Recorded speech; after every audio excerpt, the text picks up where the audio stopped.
Hi everyone, welcome back to my channel run classes for E में। जैसा कि आप लोगों ने कहा था कि सर परमाणु एवं अणु के जो भी न्यूमेरिकल्स हैं केमिस्ट्री के वो हमें समझा दीजिए, तो मैं आज आपके लिए यही वीडियोज लेकर आया हूँ। आप इस वीडियो को अंत तक देखिएगा, तभी आपको जो है हर सवाल कर पाओगे और पूरा सवाल जो है आपको समझ में आएगा। इस तरह से आपका जो सवाल है, ठीक है। तो उससे पहले मैं आपको बेसिक बता देता हूँ परमाणु एवं अणु, तो आप लोग ध्यान से पढ़िएगा, ठीक है ना।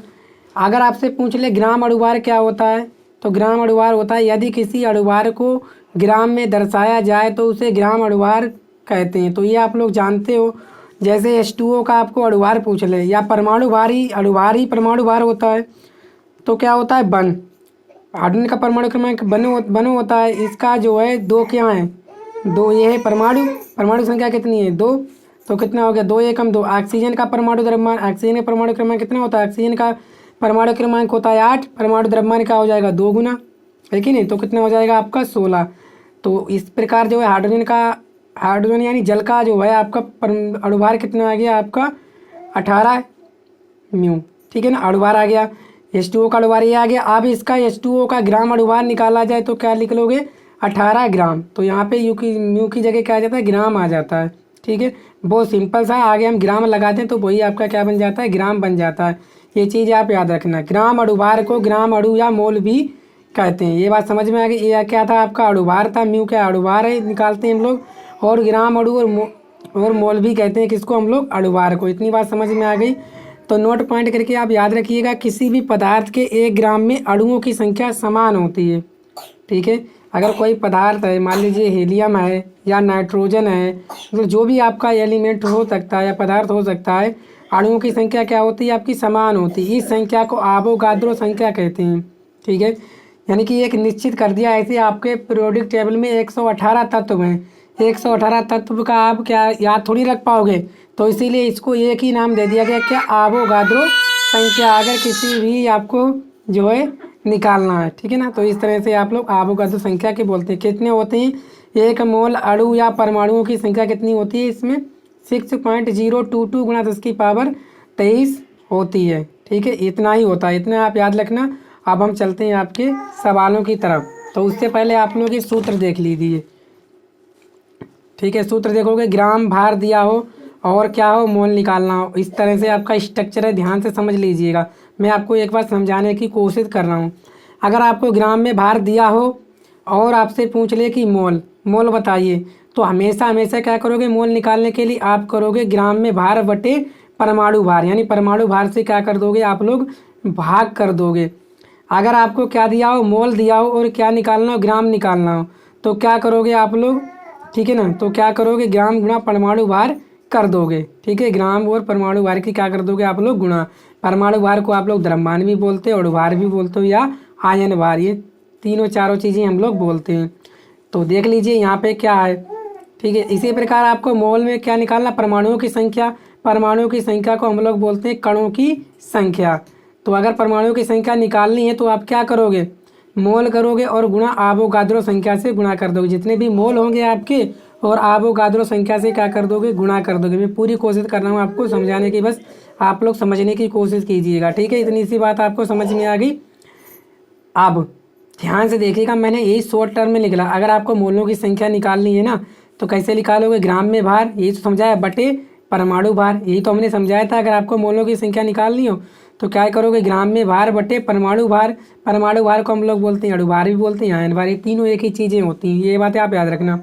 अगर आपको क्या निकालना हो, ग्राम में भार निकालना हो, यानी मोल दिए होंगे और आपको ग्राम में भार निकालना है, तो क्या हो जाएगा, परमाणु भार। कोई भी तत्व होगा, जैसे कार्बन का कितना होता है, 6 परमाणु क्रमांक होता है और भार कितना हो जाएगा, 12। इसी प्रकार ऑक्सीजन का कितना होता है, 8 परमाणु क्रमांक होता है, उसका दूना क्या हो जाएगा, भार हो जाएगा, ठीक है। परमाणु भार हो जाएगा या परमाणु भार ही। अगर ग्राम लगा तो ग्राम परमाणु भार बन जाएगा। तो क्या हो जाएगा, गुणा मोल की संख्या। इतनी बार समझ में आ गई। अगर ग्राम में भार मोल दिए हो तो क्या हो जाएगा, तो आपको हो जाएगा परमाणु भार गुणा मोल की संख्या। इसी प्रकार आप परमाणु भार भी निकाल सकते हो यहाँ से, ठीक है। ये हमारे सूत्र हैं। अगर आप परमाणुओं की संख्या या कणों की संख्या निकालोगे, तो देखो परमाणुओं की संख्या निकालनी है आपको ना, देखो ध्यान से। मैंने क्या बताया कि आपको परमाणुओं की संख्या निकालनी है, तो आपको मोल ज्ञात करने पड़ेंगे। मोल आप निकाल लोगे इस तरह से, ठीक। तो मोल क्या हो जाएंगे, परमाणु की संख्या या कणों की संख्या आप लोग निकालोगे तो क्या हो जाएगी आपकी, मोल गुणा आवोगाद्रो संख्या। क्या हो जाएगी, मोल गुणा आवोगाद्रो संख्या। तो यही है आपकी मोल गुणा आवोगाद्रो संख्या। तो मोल कैसे निकालते हो, जैसे हमने देखा परमाणु या कणों की संख्या बटे आवोगाद्रो संख्या। तो उम्मीद करता हूँ आप लोग ये फार्मूले समझ पाए होंगे, ठीक है। चलिए हम चलते हैं आपके महत्वपूर्ण सवाल की तरफ। तो चलिए देखते हैं, निम्नलिखित प्रत्येक कणों की संख्या प्रकृत कीजिए। तो सवाल इम्पोर्टेंट है और बढ़िया भी है, ठीक है। चलिए, तो क्या बोला गया आपका ए, तो यहाँ दिएगा mg के 48 ग्राम। तो यहाँ पे दिया गया आपको mg का भार, mg का क्या दिया हुआ, भार कितना दिया है आप लोग देख लीजिए। mg का भार दिया है आपको 48 ग्राम। तो mg का भार दिया 48 ग्राम। अब आपको क्या निकालना है, mg का परमाणु भार निकालना है। तो mg का परमाणु भार कितना होता है, तो जैसा कि ये देख पा रहे होगे, अगर mg का यहाँ क्या दे रखा है आपको, mg का परमाणु भार यही दे रखा है कि नहीं। परमाणु भार क्या दे रखा है आपको, 24 यू। इसको ग्राम लगा दोगे तो ये जी बन जाएगा, इसी को ग्राम आगे लगा दो तो जी बन जाएगा, ठीक है ना। ये दे रखा है। अब हमें निकालना क्या है, कणों की संख्या। कणों की संख्या के लिए क्या निकालोगे, कणों की संख्या आप डायरेक्ट तो निकाल नहीं सकते, क्योंकि कणों की संख्या का हमने फार्मूला आपको बता रखा है। क्या, परमाणुओं की संख्या, कणों की संख्या क्या निकालोगे, मोल गुणा आवोगाद्रो संख्या। तो क्या पता करने हैं आपको, मोल पता करने की कितने मोल हैं। तो मोल कैसे पता करोगे, मोल पता करने के लिए क्या लगाओगे, मोलों की संख्या बराबर ग्राम में भार बटे परमाणु भार। तो ग्राम में भार क्या है आपका, यही तो है, क्या है, मोल की संख्या। तो यहाँ से निकालोगे आप लोग मोल की संख्या। मोल की संख्या निकालो, या मोलों की संख्या क्या है आपका, ग्राम में भार। यही तो हमने बताया अभी, ग्राम में भार बटे परमाणु भार, ठीक है। समझने की कोशिश करना आप लोग। ग्राम में भार कितना है आपका 48 और परमाणु भार कितना है आपका 24। तो 24 दूनी कितने हो गए 48। तो मोल की संख्या कितनी आ गई आपकी, तो आप देख पा रहे होगे हमारी मोल की संख्या आ गई है कितनी, ध्यान से देखिएगा 2। अब क्या निकालना है हमें, कणों की संख्या या परमाणुओं की संख्या। तो कणों की संख्या के लिए क्या फार्मूला है, कणों की संख्या के लिए ये फार्मूला है हमारा, क्या, मोल गुणा आवोगाद्रो संख्या। कणों की संख्या क्या फार्मूला, मोल गुणा आवोगाद्रो संख्या। तो यहाँ से आप निकालोगे क्या, कणों की संख्या। तो कणों की संख्या बराबर क्या है आपका, मोल गुणा ABG आवोगाद्रो। तो मोल कितने हैं आपके 2। आवोगाद्रो संख्या हमने अभी बताई थी आपको, कितना होता है मान 6.022 गुणा 10 की पावर 23। गुणा करो इसकी, तो 2 छंग 2 दूनी 4, 2 दूनी 4, 0 2 छंग 12। कितने के बाद पॉइंट है, 1 2 3 के बाद पॉइंट है। तो 1 2 3 गुणा 10 की पावर 23। तो ये हो गई आपकी किसकी, कणों की संख्या। कणों की संख्या किसके, mg। तो mg के कणों की संख्या ये आपकी आ गई। तो उम्मीद करता हूँ आप लोग समझ पाए होंगे, हमने अच्छे से आपको समझाने की कोशिश की है, ठीक है। दूसरा सवाल इसी तरह के हम लोग करने वाले हैं। चलिए देखते हैं दूसरा सवाल क्या बोला गया, O2 के 8 ग्राम। O2 के 8 ग्राम। तो जैसे कि अभी देखा है, ऑक्सीजन का भार कहाँ में आपको दे रखा है, ग्राम में। कितना दे रखा है, बे दे रखा है आपको 8g, ठीक है। इसी प्रकार O2 का क्या, O2 का परमाणु भार, परमाणु भार क्या हो जाएगा, परमाणु भार। तो आप सभी जानते हो कितना हो जाएगा आपका, O2 का एक ऑक्सीजन का कितना होता है 16 और 2 हैं इसलिए क्या हो जाएगा 16। 16 16 कितने हो जाएंगे आपके 32। ये सर कैसे हुआ मेरे समझ में नहीं आया। देखो O2 का भार आपको 8 ग्राम दिया है, लेकिन ऑक्सीजन का परमाणु भार कितना होता है 16, इसमें दिया है, कितना दिया है आपका 16, लेकिन वो है कितने, वो है कितने आपके 2। तो 2 से मल्टीप्लाई कर दो, 16 16 कितने हो जाएंगे आपके 32। चाहे तो आप डायरेक्ट 16 गुणा 2 कर सकते थे, ऐसे करके 16 गुणा 2, ये हो गया परमाणु द्रव्यमान, और बराबर कितने हो जाते 32। तब भी आपका कितना आएगा 32 ही आएगा, ठीक है। इस तरह से आपका आ जाएगा। ये क्या है, भार, ठीक है, द्रव्यमान का मात्रक है। इसके आगे अगर ग्राम लगा दोगे, ये परमाणु भार हो गया म्यू, अगर इसके बारे में ग्राम लगा देंगे तो यहाँ क्या बन जाएगा, जी बन जाएगा, ठीक है ना। ऐसे लिख सकते हो आप लोग क्या, O2 का ग्राम परमाणु भार।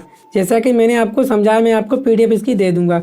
क्या हो जाएगा 32G। ठीक है, हमें क्या निकालना है, कणों की संख्या निकालनी है। कणों की संख्या निकालने के क्या पता होते हैं हमें, मोल।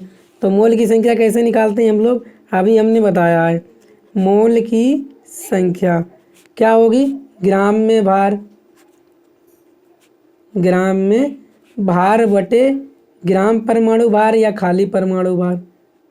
परमाणु भार कितना है ग्राम में भार आपका 8, और ग्राम परमाणु भार कितना है आपका 32 ही निकाला है। तो काटोगे 8 चक्कू 32, कितना हो जाएगा 1/4। जब 1/4 को इसकी भाग करो, कितना लगाओगे, पॉइंट लगाओगे, 0 बढ़ा दोगे, 4 दूनी 8 और 2 बचे, 4 पंजे 20। कितना हो गया मोल की संख्या 0.25। आप क्या देख पा रहे हो, मोल की संख्या, मोल की संख्या कितनी हो गई आपकी 0.25। अब निकालनी है क्या आपकी कणों की संख्या। तो कणों की संख्या के लिए हमने क्या फार्मूला बताया आपको, कणों की संख्या बराबर क्या, मोल गुणा आवोगाद्रो संख्या। हिंदी में लिखा दे रहा हूँ, आवोगाद्रो संख्या। ठीक है, तो मोल कितने हैं आपके 0.25, आवोगाद्रो 6.022 10 की पावर 23। तो कर लो गुणा, 25 दूनी 50, 25 दूनी 50 और 5 कितने हो गए 55। ठीक है ना, और 5 छक 25 छंगा 150। कितने के बाद पॉइंट है, 1 2 3 4 5 के बाद पॉइंट है, 1 2 3 4 5, 1 2 3 4 5 यहाँ पे पॉइंट है, और गुणा 10 की पावर 23। ये भी राइट आंसर हो गया। या 1.5 लिख सकते हो ना, 1.5 इस तरह से हम लोग लिख सकते हैं। ठीक है, ये 150 है आपका, यहाँ पे 150 आते पॉइंट, यहाँ पे आएगा, सॉरी 1 2 3 4 5, इसके आगे 1.51 इतना छोड़ दो। ठीक है ना, और गुणा 10 की पावर कितना आप लोग 23। ठीक है, ये आपका जो है राइट आंसर हो गया। क्या, कणों की संख्या, कणों की संख्या। ठीक है, कणों की संख्या कितनी आ गई, यहाँ पे आंसर आप देख सकते हो 1.11 गुणा 10 की पावर 23। तो यही आ गया। ठीक है, यहाँ पॉइंट नहीं है, यहाँ पे आ जाएगा। ठीक है, 150 लिखने के बाद 5 के बाद पॉइंट है, तो इस तरह से आ जाएगा। ठीक है, तो आप समझ पाए होंगे। तो आप तीसरा सवाल देखते हैं, सी वाला। बोला गया कार्बन के 0.1 मोल। अब मोल दे दिया तो और अच्छी बात है। तो कार्बन के मोल कितने दे रखे हैं, कार्बन के मोल कितने दे रखे हैं आपको, दे रखे हैं 0.1, यही मोल दे रखे हैं। बोलो बिल्कुल सही कहा। तो ये क्या है, मोल ही तो है आपका। इसी प्रकार हमने वो भी कहा है, मोल ही तो है। ठीक है, ये भी क्या थे आपके, मोल की संख्या ही तो थी, मोल 2 मोल। ठीक है, चलिए कोई दिक्कत नहीं, आप आराम से कर सकते हो। क्या, कणों की संख्या, तो कणों की संख्या निकाल लीजिए ना सीधे, कणों की संख्या या परमाणुओं की संख्या। क्या निकाल लोगे, मोल गुणा आवोगाद्रो। ठीक है ना, तो कर लीजिए 0.1 गुणा 6.022 10 की पावर 23। पॉइंट लगा दीजिए, कहाँ पे आ जाएगा आपका पॉइंट। तो 1 2 3 4 5 के बाद पॉइंट है, यहाँ पे आ जाएगा 0.6022 गुणा 10 की पावर 23। ये हटा के इधर से लगा दीजिए पॉइंट, तो क्या हो जाएगा 6.022 10 की पावर 1 घट जाएगी, क्या रह जाएगा आपका 22। ठीक है, तो ये आ गई कणों की संख्या। तो उम्मीद करता हूँ आप लोग समझ पाए होंगे सवाल, और बाकी सवाल हम नेक्स्ट वीडियो में करेंगे। तब तक आप इतना रिवाइज कर लीजिए, मैं आपको इसकी PDF दे दूंगा। ठीक है, चैनल पर नए, चैनल को सब्सक्राइब कर लीजिए और वीडियो को ज़्यादा से ज़्यादा शेयर भी कर लीजिए। हमसे रोहन सागर जी ने ही रिक्वेस्ट की थी कि सर परमाणु और अणु का आप लोग वीडियो बना दीजिए, तो मैंने आपको बना दिया। Thank you.